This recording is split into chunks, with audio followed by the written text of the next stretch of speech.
So none of what I'm about to say is still not going to be tackled, though I have to post on here.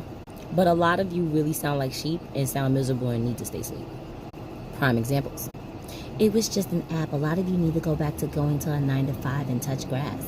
No, what that sounds like is that you're just mad about the fact that they found their own hamster wheel to be on, and you're just mad that they're not on the hamster wheel that you're on, or that you didn't have the creativity to do so of being on that other hamster wheel just like them, or the fact that they were making the kind of money you make without having to be in somebody's office or being someone's face.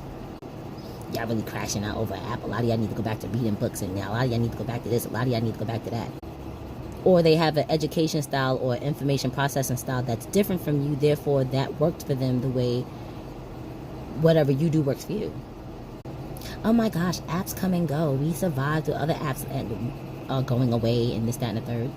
Yeah, that's because most of them didn't make the revenue to stay afloat. In other words, had Vine been paying people more, Vine would still be around.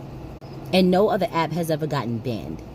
And this is the part that's mind-boggling for me as to why 2 + 2 is equaling 6 instead of 4 for y'all, because we all know it was more than just about banning this app. It's the why behind why it happened. Of course, they were going to ban something that was more for the people than it was for themselves.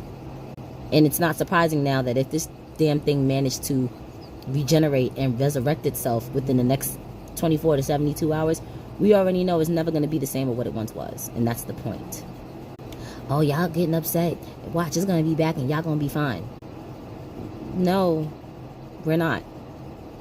Because we already know where that app is going to go in the future of where it's going to lie, being that it's back. We already knew what happened once it's back.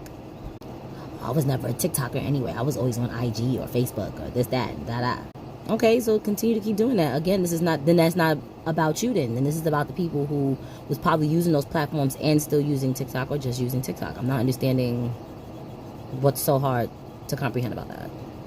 Y'all have to understand that for some people, this is more than just an app. This was more than just dance challenges and sounds of music and this, that. It was more than just that. These are folks that have managed to build income, businesses, community, finding out the things about the world, current events. This was more than just some app that you can mindlessly scroll on. Now, if you chose to mindlessly scroll, that's your business, but it was more than just that, which is exactly why they banned it, because it needed to stay mindless. It needed to just stay dance challenges and music. It needed to stay that, but when it stopped becoming that, then it became a problem.